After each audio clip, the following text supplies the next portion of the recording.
নমস্কার দর্শক বন্ধুরা, মোটিভেশনাল শ্রীমন্ত চ্যানেলে আপনাদের জানাই সুস্বাগতম। আজকে আপনাদের সামনে যে বিষয়বস্তু নিয়ে আলোচনা করব তা হল মহাভারতের শকুনির স্বর্গলোক প্রাপ্ত হওয়ার কারণ কি। কি এমন পুণ্যের কর্ম করেছিলেন শকুনি যে কারণে তিনি স্বর্গলোক প্রাপ্ত হলেন।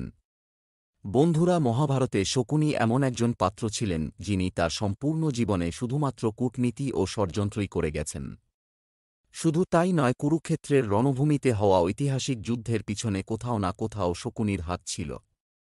কিন্তু বন্ধুরা, এটা কি আপনারা জানেন মৃত্যুর পরে এই শকুনির স্বর্গলোক প্রাপ্ত হয়েছিল?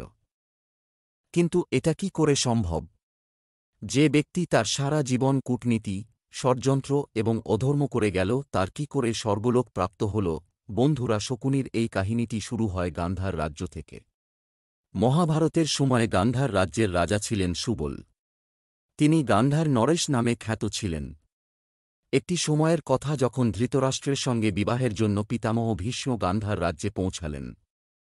সেখানে গিয়ে তিনি গান্ধার নরেশকে বললেন, আপনার পুত্রীর সঙ্গে মহারাজ ধৃতরাষ্ট্র বিবাহ করতে চান।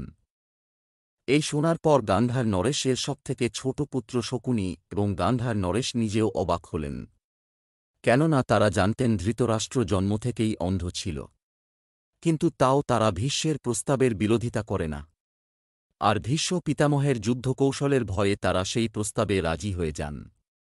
এরপর রাজা সুবল নিজের পুত্রী গান্ধারীর বিবাহ ধৃতরাষ্ট্রের সঙ্গে করিয়ে দেন। এদিকে ধৃতরাষ্ট্রের সঙ্গে গান্ধারীর বিবাহ হল এবং গান্ধারীও নিজের চোখে সারা জীবনের জন্য পট্টি বেঁধে নিলেন। বলা হয় থাকে, এই বিষয়টির জন্য রাজা সুবল এত গভীরভাবে কষ্ট পেলেন, সেই কারণে তিনি তার সবথেকে বুদ্ধিমান পুত্র শকুনিকে এই বিষয়টির জন্য বদলা নিতে বলেন। সেই সময় গান্ধার হস্তিনাপুরের তুলনায় খুবই ছোট একটি রাজ্য ছিল। কিন্তু বন্ধুরা, কথায় আছে, বদলার আগুন কখনো ছোট অথবা বড় দেখে না। এরপর যখন গান্ধার নরেশ সুবলের মৃত্যু হয়, তখন তার দেহের হাড় দিয়ে শকুনি পাশা তৈরি করে। আর এমনটা শকুনি তার পিতার আদেশ অনুসারেই করেছিলেন। ওই পাশা ছিল এমন এক প্রকার জাদু পাশা, মা কোনো প্রকার জুয়া খেলাতেই শকুনিকে হারতে দিত না। আর বন্ধুরা, শকুনির সেই জাদু পাশার মাধ্যমেই হস্তিনাপুরের বিনাশের কাহিনীর সূত্রপাত ঘটে। দ্বিতীয় কারণ হল গান্ধার নরেশের পুত্রী গান্ধারীর কুণ্ডলী দেখে পণ্ডিতেরা বলেছিলেন, যার সঙ্গে গান্ধারীর বিবাহ হবে তার মৃত্যু হবে। পণ্ডিতদের কথা মেনে নেওয়ার পর গান্ধার রাজ্যের রাজা সুবল তার পুত্রী গান্ধারীর বিবাহ প্রথমে একটি পাঠা ছাগলের সঙ্গে করিয়ে দেন।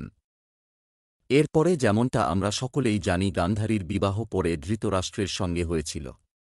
বিবাহর পরে যখন ধৃতরাষ্ট্র গান্ধারী প্রথম ওই বিবাহ সম্পর্কে জানতে পারেন, তখন সে গান্ধার নরেশসহ তার পুরো পরিবারকে বন্দী বানিয়ে আটক করার আদেশ দেন।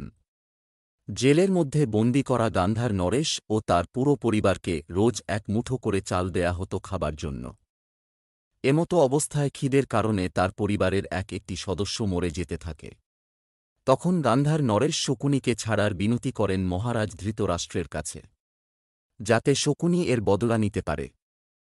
আর ধৃতরাষ্ট্র গান্ধার নরেশের কথায় রাজি হলেন। আর তিনি শকুনিকে বাঁচিয়ে রেখে এমন একটি ভুল করলেন যা পড়ে গিয়ে তার বংশের বিনাশের কারণ হয়ে দাঁড়াল। যাই হোক, শকুনি তার বুদ্ধি ও ষড়যন্ত্রের মাধ্যমে ধৃতরাষ্ট্রের বরপুত্র দুর্যোধনের প্রিয় পাত্র হলেন। শকুনির মনে প্রথম থেকেই কৌরব বংশের বিনাশ কী করে করা যায়, এই বিষয়টি মাথায় ছিল। এই জন্য সুযোগ পেয়েই পাণ্ডব এবং কৌরবদের মধ্যে যুদ্ধ বাধাতে শকুনি খুবই গুরুত্বপূর্ণ ভূমিকা পালন করেছিল। শকুনি সবসময়ই তার ভাগ্নে দুর্যোধনকে পাণ্ডবদের বিরুদ্ধে উস্কে দিতে।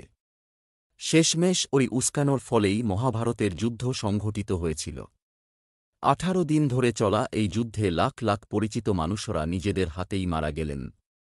এমনকি ধৃতরাষ্ট্রের 21টি পুত্রের মধ্যে একজনও বেঁচে থাকল না। দুর্যোধনকে সবশেষে ভীম গলা যুদ্ধে পরাজিত করেন। ওখানেই যুদ্ধের শেষ দিন অর্থাৎ 18তম দিন সবসময় কূটনীতি ও ষড়যন্ত্রের সঙ্গে চলা মামা শকুনি নিজের মৃত্যু থেকে নিজেকে বাঁচাতে পারলেন না। পাণ্ডবদের সবথেকে ছোট ভাই সহদেব শকুনিকে যুদ্ধে হার মানিয়ে তার বধ করেন। মৃত্যুর পর শকুনির যখন পরমাত্মার কাছে পৌঁছাল, তখন শকুনির স্বর্গলোক লাভ হল। এখন এমনটা জানার পর অনেক বেদবান আশ্চর্য বোধ হয়। এমন ষড়যন্ত্র করা ব্যক্তির স্বর্গলোক কিভাবে লাভ হল? কেননা পাণ্ডবদের আগুনে পুড়িয়ে জ্বালিয়ে মারার ষড়যন্ত্র অথবা পাণ্ডবদের জুয়ায় হারিয়ে দ্রৌপদীর বস্ত্রহরণ সবকিছুতেই মামা শকুনির বিশেষ ভূমিকা ছিল। কিন্তু এত কিছু কূটনীতি ষড়যন্ত্র ও অধর্ম করার পরও এমন অবস্থায় শকুনির স্বর্গলোক প্রাপ্তি হল কিভাবে? বন্ধুরা, আমাদের এই প্রশ্নের উত্তরটি মেলে শকুনির কর্তব্যপরায়ণতাতে। আসলে শাস্ত্রে এই কথাটি উল্লেখ করা রয়েছে, সকল পাপীদের তার পাপের শাস্তি মেলে। আর কুটিলতা একটি পাপ বলেই গণ্য, যার সাজা অবশ্যই কোনো ব্যক্তি পায়। কিন্তু নিজের পিতা ও পুরো পরিবারের অপমানের বদলা নেওয়ার কারণে যেভাবে শকুনি আজীবন চেষ্টা করেন এবং তাতে সফলতাও অর্জন করেন, শকুনির এই কর্তব্য ও কর্মের কারণে তার জন্য স্বর্গের দুয়ার খুলে দেওয়া হয়। বন্ধুরা, বিষয়টা ঠিক সেরকমই যেখানে মরার পরে দুর্যোধনেরও স্বর্গলোক প্রাপ্ত হয়েছিল, যেখানে পাণ্ডবরা দুর্যোধনকে দেখেও আশ্চর্য হয়ে গিয়েছিলেন। এমনকি ভীম ধর্মরাজ যুধিষ্ঠিরকে প্রশ্ন করেছিলেন যে জীবনভর এত পাপ করল, তার দুর্যোধন কি করে স্বর্গলোক প্রাপ্তি হল? তখন ধর্মরাজ যুধিষ্ঠিরের উত্তরে ভীমকে বলেন, শুরু থেকেই তার ভালো লোকেদের সঙ্গতি মেলেনি। এতে তার কোন দোষ নেই, বরং সে যে কাজটি সম্পর্কে সবসময় ভেবেছে সেই কাজটিকে সবসময় সম্পূর্ণ করেছে।